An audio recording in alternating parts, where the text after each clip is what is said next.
You defended this city from the worst the darkness sent against us. Your light has been our beacon.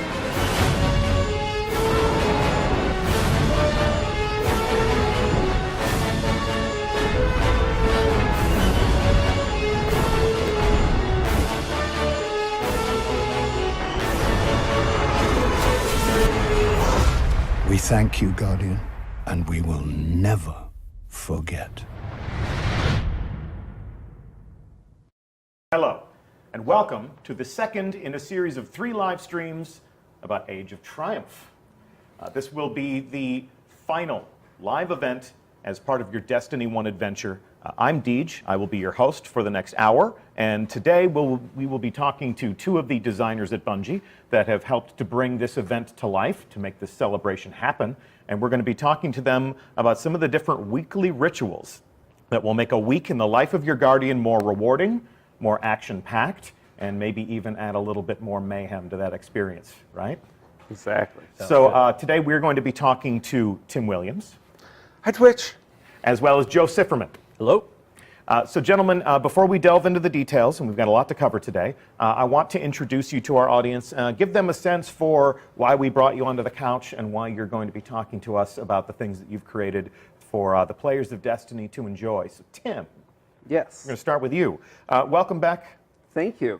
For people who were not watching these live reveals last year when we were talking about the April update, or the Taken Spring, if Ryan Parody is to have his way. Yeah. Talk to us about what you've been doing at Bungie since. So, since Challenge of the Elders and the April update, I did some work with the Rise of Iron story missions. I'm currently working with the events and rituals team. So, the Dawning, Age of Triumph. Yeah, just trying to keep our players having stuff to do. Yeah, I mean, Destiny is a game that calls people back to the experience to enjoy it in different ways, whether it's the featured activities on the Director or things like the Dawning. We love to call people back to the tower and give them new reasons to fight. So thank you so much for helping to make that happen. No problem. And Joe Sifferman. Yes. Welcome to your very first Bungie live stream. Thank you. Glad to have you. Talk to us about what you do at Bungie. So I am a live strike designer. We've done all of the redos to the strikes that we've done, all of the updates, and then we do some of these events like we're going to talk about today. Okay. So we have seen previously from you things like the Sivified strikes in Rise of Iron, right. As well as you also had a hand along with your team in strike scoring that we saw for the first time in the Dawn. Yes. Okay. Yeah, strike scoring was us too. Yep. And obviously, strikes are going to play a major role in not only the stream, but in how the weekly rituals of Age of Triumph make Destiny a little bit more rewarding over the course of one weekly reset to the next. And those are the things that we're going to be speaking about today. So in order to give that some context and to talk about exactly how this is going to work, we take you live to the tower. And gentlemen, talk to me a little bit about how Age of Triumph will begin. What are the first steps that I will take as part of this experience? Yeah, so when you launch into the Age of Triumph, you're going to want to go talk to the speaker. He's got a quest for you. Okay, so we will fast forward through time, through the miracle of our development environment, and we will pretend that it is March 28th. And here is our old friend, the speaker, and I will approach. And as we can see here, the speaker has a new quest.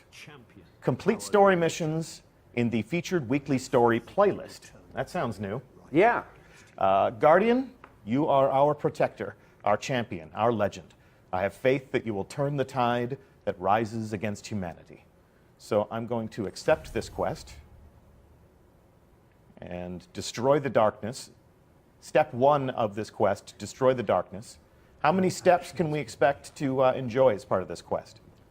I want to say about 12. Okay. This is a quest that will take you through all the content that we've created for the Destiny 1 experience. So you've got patrols in there, you got your story missions, you got strikes, some PvP. So if you missed our stream last week, let's talk one more time about the basic themes of this event. I mean, this is essentially the culmination of your Destiny 1 adventure. Yeah, so we knew that this was going to be our last live event for Destiny 1, and we wanted to make sure that we took the 3 years of experience that we've helped build and, you know, kind of give it a love letter or put a nice bow on it for our players. Yeah, and we've described it as everything from a curtain call to a victory lap, the grand finale. So we'll talk a little bit more about how that story mission playlist is going to make that happen. Before we do that, since we're talking about rewards, let's check in with Tess Everest of the Eververse Trading Company. And tell me what Tess has now.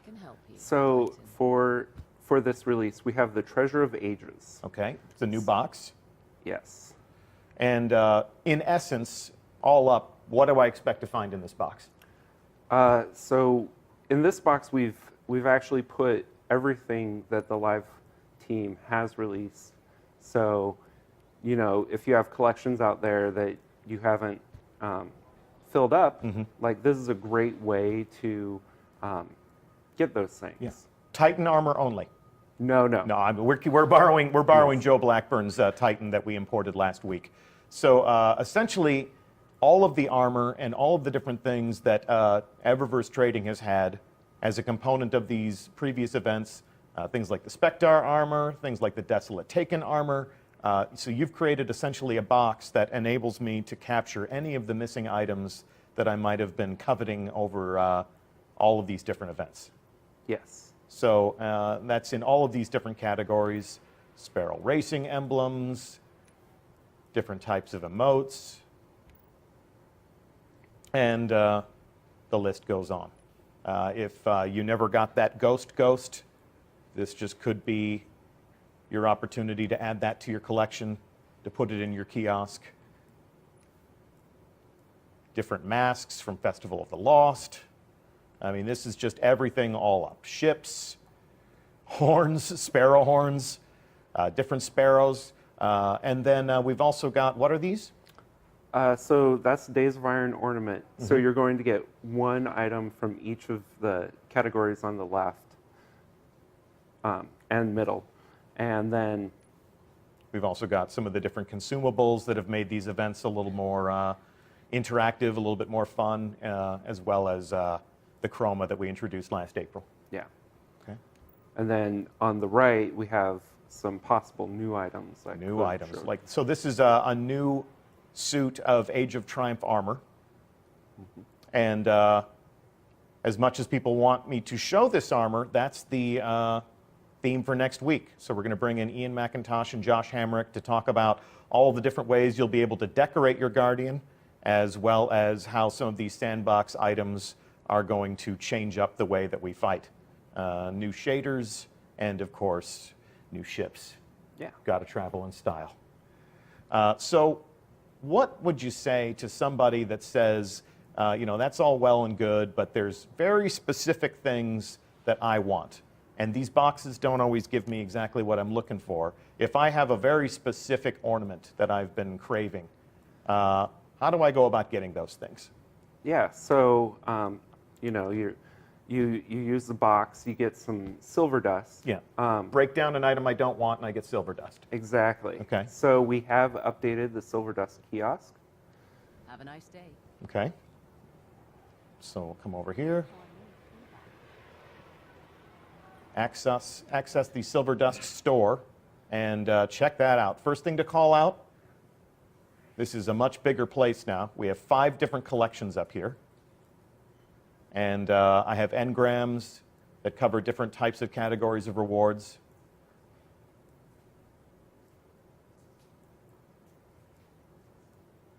So if I have enough silver dust, I can come in here and I can grab very specific things on a one-off. Absolutely. So we're giving the player a lot of control over exactly how they reward themselves for the time they spend in the game, And as we consume those, what is the name of the box again? Treasure of the Ages. Yes. Okay. One treasure, many ages. This silver dust will help us grab the things that we really want or need. And then as we go through, take a look at these collections, we can see that these are many different ornaments, many different vehicles from different events, shaders, sparrow horns, different masks from Festival of the Lost, more masks from Festival of the Lost, different series of emotes, different lenses to change up the appearance of the game, and of course, some of the different ways in which we communicate with each other non-verbally in the tower. Yep. So it should be said that your Destiny possessions, your Destiny 1 possessions, your Destiny 1 Eververse-related items will stay in Destiny 1. Yes. Destiny 1 will be available to you for the foreseeable future.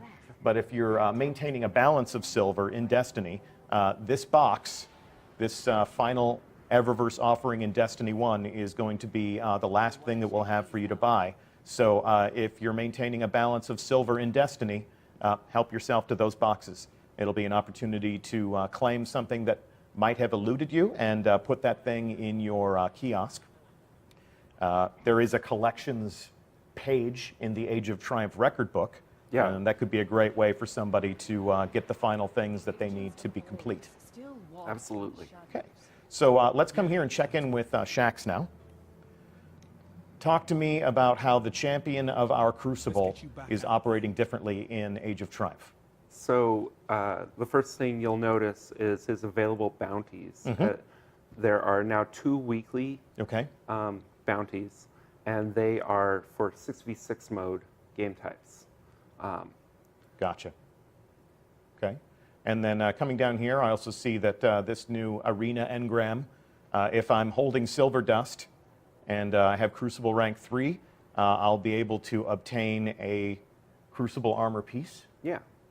Okay. And then, of course, he still has all of these badass weapons and swords, some of which made their first appearance in the Dawning.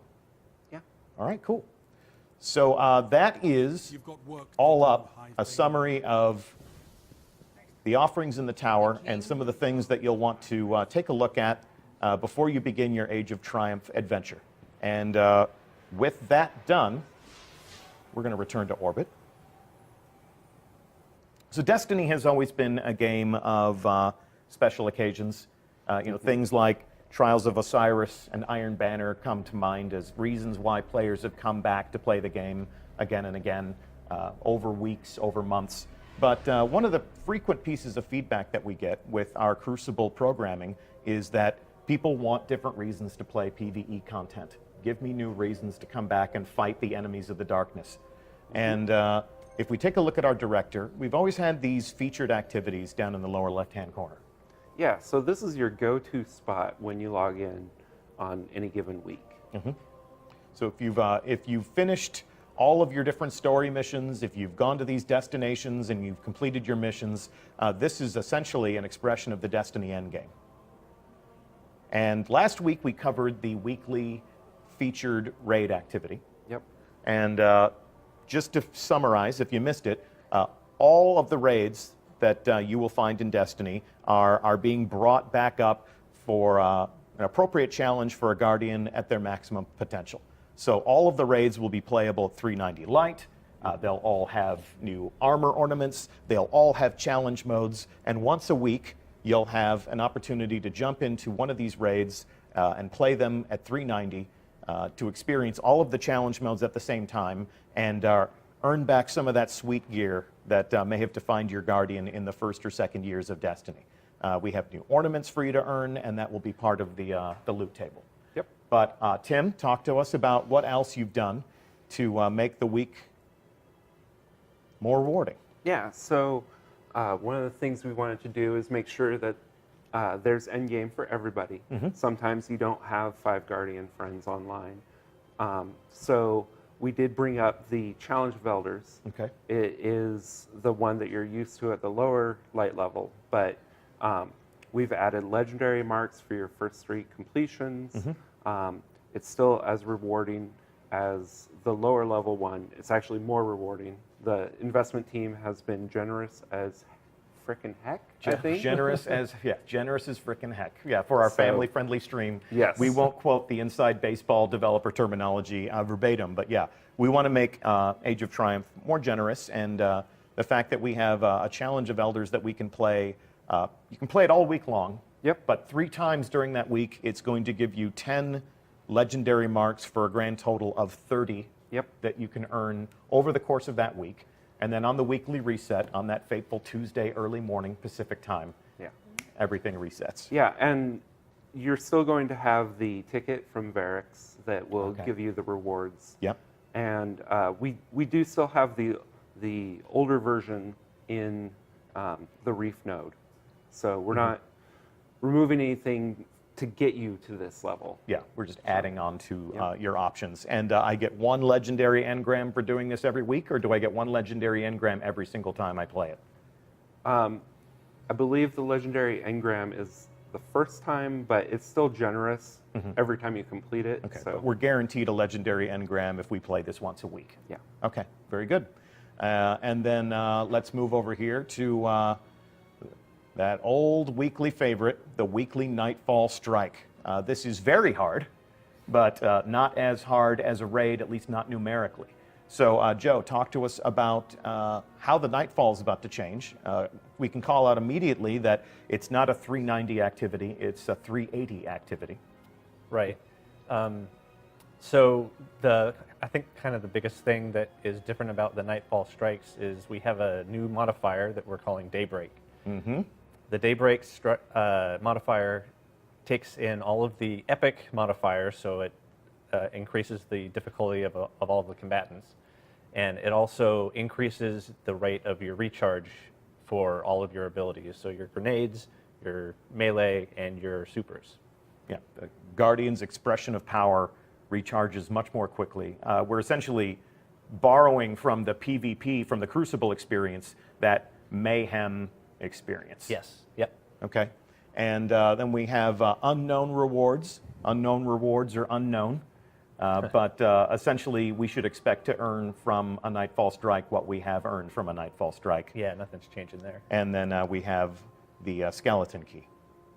And we're going to play one of these Daybreak Strikes, which will be this new PvE experience, this new Guardians versus their enemies experience in just a moment. But before we do that, let's take a look at some of the other weekly featured activities. We have the Siva Crisis Heroic Strike playlist. Also, not as hard, but certainly a fitting challenge for any modern Guardian. We have this at recommended light 350. So where's the intended audience there, do you think? Yeah, so this is, you've completed the Rise of Iron campaign, you're at 345, 350. This is a great way to get to the Nightfall levels, the Challenge of Elders, getting raid ready. So this is your stepping stone. Yeah, you've got sort of like stair steps up to those 390 raids. So if I played Rise of Iron, I didn't commit myself fully to the Destiny endgame after that, but I really got my sights set on that new, redeployed Vault of Glass. This is a good opportunity to play some of these heroic strikes, then maybe play some Nightfall Strikes, and then I'm ready for Challenge of the Elders and raids. Yeah, and this is one of the places where you get one of those Treasure of Ages for your first completion. Yeah. So once a week, I play a heroic strike playlist, just for showing up and throwing my own personal Guardian into the action, and completing that activity. Yes. I get 1 Treasure of Ages, the new Eververse box with just about everything that we've ever created that's in there. I also get legendary marks. I get 10 legendary marks. Yeah. And I can do that 3 times a week. So I get, if I enjoy this playlist, every week I can expect 1 box and 30 marks. Okay. Anything else about this? And we can see the modifiers in there. We can see the different things that you're doing. Anything about this that you'd like to say that's different? No, generous is frick. Okay, we get it. We get it. Okay, so let's elaborate on the Speaker's Quest, because we're used to seeing 1 daily heroic story mission every day. Yeah. But we have a kind of an elaboration on that old ritual right here with this weekly story playlist. Talk to me about the function of this. Yeah, so we know that sometimes you can't log in every day and you can lose out on legendary marks that way. Yeah. So what we did is we took all of the story missions from Destiny and put them into a playlist that you can complete at any time during the week. Okay. Do 5 of them, get 100 legendary marks. It's a lot of marks. Yeah. That's and great. on your first completion, you'll get a Treasure of Ages. We've also added modifiers. The Specialist and Grounded seems to be this week. Yeah. You haven't done that since Queen's Wrath. Yeah. It was for those of you who may have joined your Destiny Adventure in Progress, Queen's Wrath was a short-lived PvE event in the first year of Destiny, and we haven't done story modifiers since then, so that's good to see that back. Yeah. So each week, this is going to rotate. We have a lot of story missions. So on the particular week we're on in our dev environment, it's Mars and Venus. Yep. This will be all of the story missions from the original Destiny 1 that took place on Mars and Venus. Okay. I think there's about 10 of them. Yeah. You know, I think first week we're going with Earth and Moon. Third week is House of Wolves and Dark Below. Like, So you'll send us back to the Dreadnought for the Taken King content. You'll send us back to Exactly. the Plague Lands for. So this is it's nice that that's kind of on a given theme. It can be that week you'll have a specific type of remembrance, which is definitely one of the themes of Age of Triumph. exactly. Okay. And come back in here and take one last look. That rounds out the essential experience of playing the weekly story playlist. Play one mission and you get one of those Treasure of Ages boxes. Play 5 of those missions, which is the first step in the Speaker's new quest. Exactly. Okay, so the Speaker's quest will send us through experiencing all of these different things in new ways. But we'll begin with reliving some of the moments from the story. Exactly. And then, of course, last, but certainly not least, Yeah, so we have the Crucible. to get everything to fit, we took one of the Crucible nodes and made it the daily story node. So what you're going to see here in this slot is a 6v6 PvP playlist that rotates every week. Okay. The Shaxx quest Yes. will be for this one and Okay. another one on the Crucible node. Yeah, the Shaxx bounties that we saw when we went and inspected him. Okay, so just want to call out one more time. We took a look at the Treasure of Ages box. If people are thinking about this is my chance to get that final ornament or to get that final sparrow horn, you know, whatever motivates you, whatever helps you illustrate the legend of your character, we can get a Treasure of Ages box every week. We can get 3 of them from playing one Crucible match from the featured list, playing one story mission from the featured list, and playing one heroic strike from the featured list. So if that Treasure of Ages box is something you have your sights on, there's 3 chances with 3 activities over the course of a week. And then this you can sort of see in ascending order the things that you can do to jump back into those raids and earn some of the, we'll show you next week, some of the most interesting rewards that I think we've ever created in Destiny. Oh yeah, they're beautiful. The new armor's really pretty cool. So that is essentially, as part of Age of Triumph, a week in the life of your Guardian. Exactly. All right, well, let's jump into one of these activities. That's what we've been talking about. We have a fire team assembled, and what we're going to do is we are going to experience a daybreak strike. We're going to take a look at how mayhem will influence your player versus the enemies of the darkness activity. And we have a fire team assembled. Joe, talk to us about which strike we're going to be playing today. So today we're playing the Sunless Cell. It is,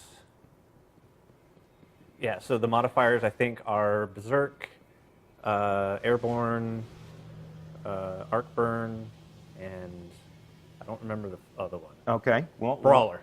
Brawler. What is it? Brawler. Brawler. Okay.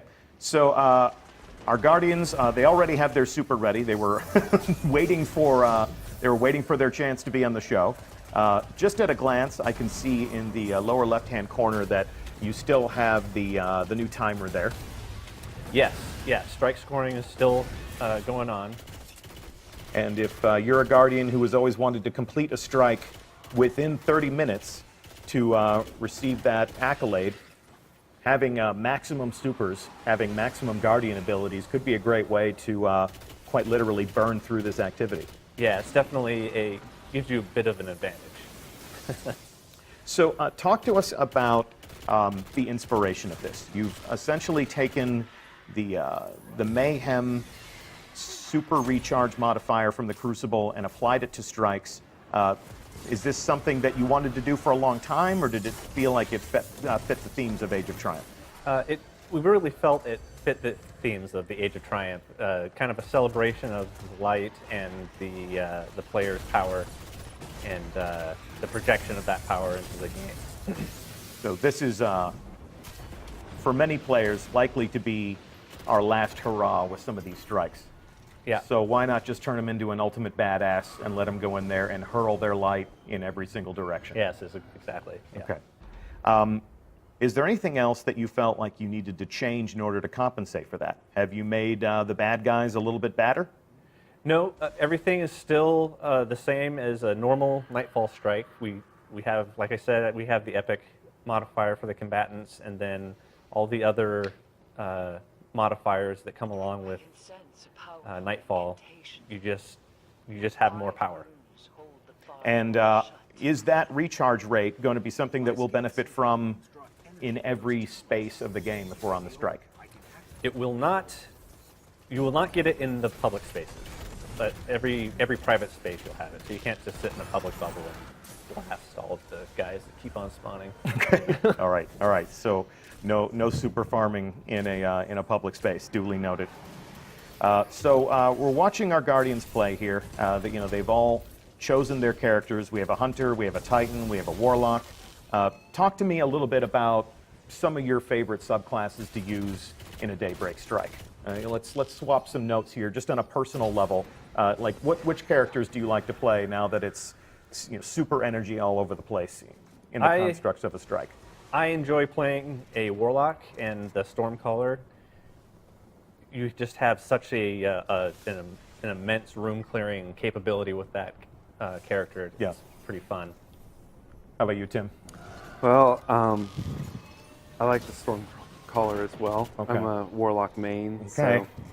So, the room clear, like just being able to take out a bunch of Thrall in one super feels really good. Gets all those orbs for my friends. Yep. Especially in an encounter like this where we have that arc burn. Check out the airborne tether there. A little bit of acrobatic action here. We don't have very good equal representation on this panel right now because obviously we are all Warlock players. I can tell you that I'm already looking forward to taking off the Void Fang vestments that are a huge part of my Crucible strategy. Throw a grenade, get killed, respawn, repeat. And I'm going to put back on that Light Beyond Nemesis, that beautiful shiny black helmet, which is just going to give me even more super energy. So I'm just going to be a Nova Bomb terror in these Daybreak strikes. But let's also give people a sense of, with these burns, you said that there's an arc burn today. Yes. Are you ever going to do something as crazy as a rainbow burn? There will be some weeks that have a rainbow burn. Okay, okay. And what are some of the things that these players have done today just to configure their Guardian builds to maximize their potential with an arc burn in play? So, a lot of times you want to pick a subclass that has an arc subclass, like the Stormcaller. Like the Stormcaller. Also, you want to put on your equipment that reduces arc damage to you, of course. So you're not getting pounded so hard by the enemies. So they are making pretty short work of this. They're moving through this pretty well. They're fighting close together, which means they can take advantage of the orbs. We're seeing a lot of tethers, and there's going to be a lot of great. What were you saying before? There's going to be a lot of great synergistic action. Right. Yeah. With the with strike scoring, a lot of good points come from using your supers, and if you use your supers synergistically with each other, for example, tethering and then having somebody that can clear a bunch of guys quickly, like a Stormcaller, kill all the guys that are tethered, that kind of thing can increase your score. And we have an entire page in the Age of Triumph record book that is devoted to strikes. How do you anticipate that the introduction of these daybreak strikes will help somebody complete that page and get everything that that page has to offer? Well, daybreak strikes are how I'm going to complete that page. That page is all about getting kills with grenades and melees, getting points, finishing your nightfall in 30 minutes. Like this, I'm really looking forward to this. It's going to be so much fun just supering all the guys. You know, we went to PlayStation Experience, and that's where we revealed the Dawning. So we showed people the return of Sparrow Racing League. We introduced strike scoring, but we never got to sit down on the streaming couch and talk at length about strike scoring. So since that's still a component of this experience, talk to me a little bit about how that work unfolded. What were the conversations on the team about adding a scored factor to the strikes? So a lot of it came out of wanting to give people an incentive to really engage with all of the combat instead of just racing through everything. And the way that we've structured the scoring, the tiers, is if you kill everything in the strike, you'll get gold. And you worked with different members of the team to make that happen? Yeah, the primary person that did that was Robbie Stevens. Okay, well, thank you, Robbie Stevens, for strike scoring. And we're glad that's still going to be a component of Daybreak Strikes. So this is going to definitely change the way that people play. I know you were talking before, Tim, about the fact that when you get your super, you would save it for those moments where you really, really needed it. Yeah, I used to main Sunsinger, and Yeah. it was like, well, my job is to stop the wipe from happening, right? And I feel like Daybreak is just like, no, I'm going Stormcaller. I'm gonna retrain my brain to like always be using my super, helping my friends, especially like on a strike like this where there's so many Thrall and Brawlers on. Like, Yeah. let's clear those rooms. Maximum enjoyment, yeah. And now that we're not kicking people to orbit at the end of a nightfall anymore, there's really no reason to not just throw yourself into the action, enjoy it for all it's worth. Although, it should be said, this isn't going to be easy. We're not taking the nightfall, and we're not making this easy mode for the nightfall. Right. It is definitely still a nightfall, and when I play the Daybreak Strikes, I always end up overextending myself and you just get a little bit too cocky with your powers, and you get ahead of yourself, and you can get into trouble pretty quick. So it's definitely still nightfall. Okay. Well, these guys are progressing deeper into this activity. Let's take a look at. There are so many tethers. There are just so many tethers. Hey Scott, can we spectate some of the other characters just to see how are the different supers operating? There we go, gentlemen. There's your Stormcaller, clearing that room with the number of Thrall that are evident in this encounter. That's definitely a valuable subclass. Yeah, once you get to the boss in this one, that's super valuable. So talk to me about some of the different testing and some of the different process that you used to make sure that adding this mayhem modifier wouldn't ruin the strike. Did you decide that the PvP modifier was the right way to go? Did you try some different approaches to this? Yeah, we messed around with the rate of recharge of everything, and we came back to the same PvP modifier value. The PvP guys did a good job of getting that balanced out, and it worked well for the strikes. So yeah, it's the same modifier. You first. And into the depths you go. Now, it should be said that it's no accident that we chose this specific strike to play. We Yes. thought, what better way to finish this reveal than to feature a boss fight that would just have, there he is, I just love that. super energy ringing out in the darkness. So already they put a huge, huge dent in their boss. They're playing in close quarters, which means orbs for everybody. And this is an opportunity to show how, with every Guardian using their supers with maximum potential, maximum recharge rates, exactly how this impacts the experience at hand. Uh-oh. Oh, he's going to no. he's gonna Oh, no. kick your ass, but here we go. It's hammer time. I love the way the boss gets lit up by supers in this encounter. Yeah, just illuminated as this dangerous silhouette. And there's just so many of them. I mean, obviously, I think if Destiny had always been like this, it wouldn't have been a shooter. It would have just been a space magic game. I think it's nice that up to this point, we have always treated the super like this special moment. Where every once in a while, if your back is up against the wall, you get this ultimate expression of power. But this is a celebration, right? Yeah, we're celebrating the Guardians. Uh-oh. A little bit of space magic Uh-oh. confetti, more hammers. How many Guardians do we have down? Good revive. I think they had 2 down. 2 down. So- Okay, so this Titan is the blue hero right now. See if we can get an eye on the boss and find out how much more fighting they have left to do. They're about halfway there. So still a shooter, definitely still a necessary amount of gunplay here. But I think anybody who is familiar with this strike and familiar with this final encounter can agree that the extent to which everyone is supercharged is giving the Guardians a brilliant way to just more hammers, tons of hammers. Yeah, we can hear them on the other side of the room saying, "Oh God!" Here we go. Let's get those revives. Oh. This is no time.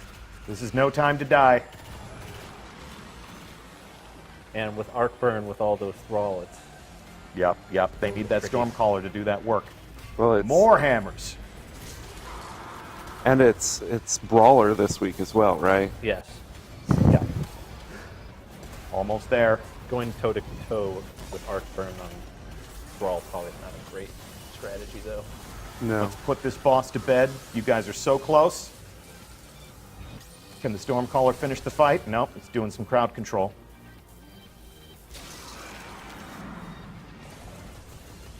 There we go. Nice. There we go. Good and job, victory guys. is yours, Guardians. Well done, well done. Good demonstration.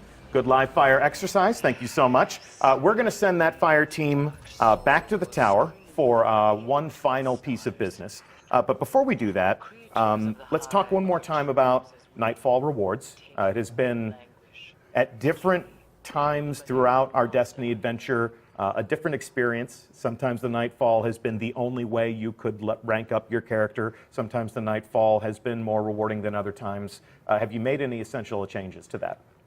No, the Nightfall rewards should remain the same. Okay. Yeah. So the only thing we're changing here is my Guardian. Yeah. With the Daybreak Just a modifier, new modifier. Yeah. when I arrive in a Daybreak strike, my Guardian is the ultimate warrior, the ultimate practitioner of space magic. Yes. All right, and nobody Melt else through has those been guys. able to get a leg up on me, so I am King Kong. Yeah. Okay. Talk to me about scheduling. How often am I going to see a Daybreak modifier enter the Nightfall rotation? So we're going to have the modifier is going to show up once every 4 weeks, so about once a month. Yeah.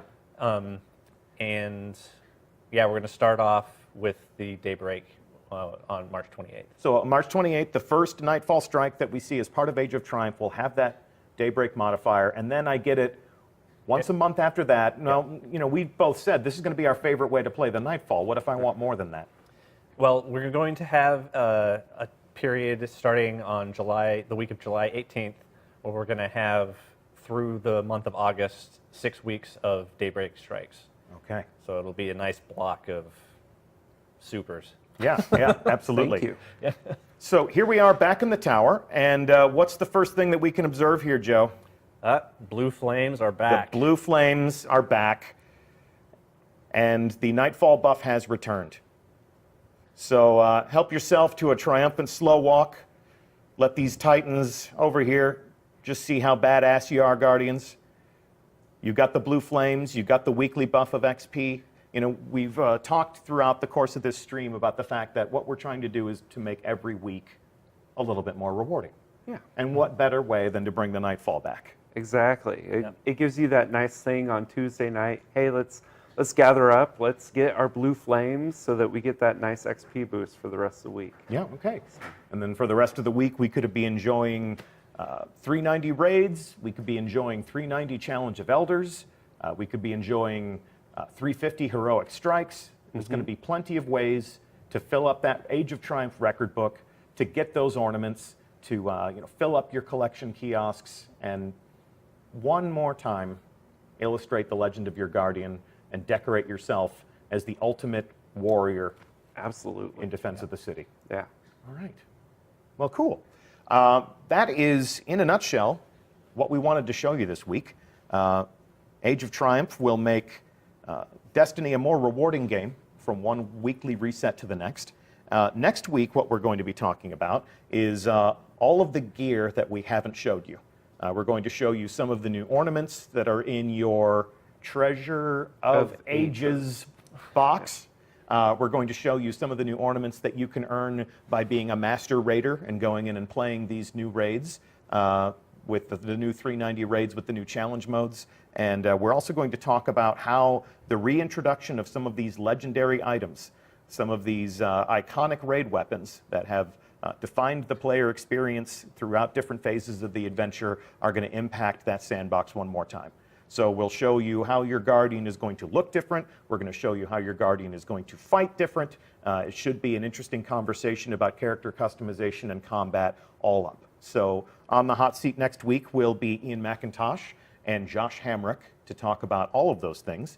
But it's been a pleasure to have both of you here with us this week. Were you going in for a handshake? Yeah. Thanks, Steve. Yeah, you won it. Thanks, Twitch. Yeah. So Tim Williams, Joe Sifferman, it's been our pleasure to have you. Thank you so much for making the Nightfall more fun, more rewarding, and giving us new reasons to come back to Destiny perhaps one more time. One more time. This is the celebration of the adventure that has been Destiny 1 up to this point. It begins March 28th. We thank you for joining us on our stream today.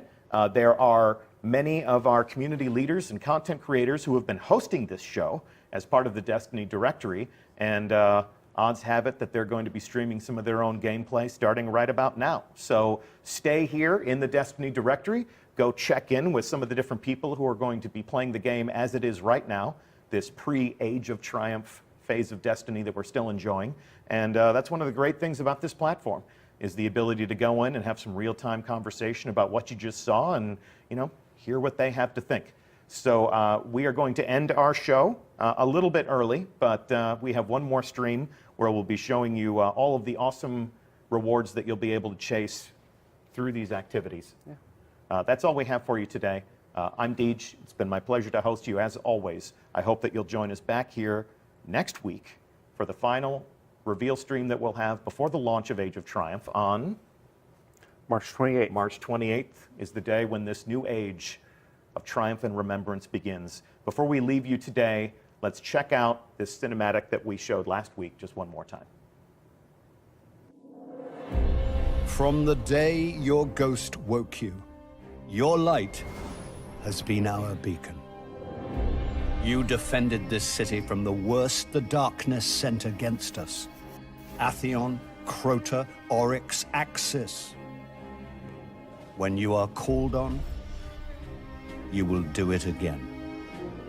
The city's children tell your story to each other. Pretending to be guardians, they grow braver and more powerful with each retelling. They are no longer afraid. You have shown them, and you have shown me, what it is to hope. You have led us to a new age, Guardian. An age of triumph and remembrance. Today and tomorrow and every day, you fight for us. You fight for the traveler. You fight for those who fled here from 1,000 nations looking for refuge. We thank you, Guardian, and we will never forget.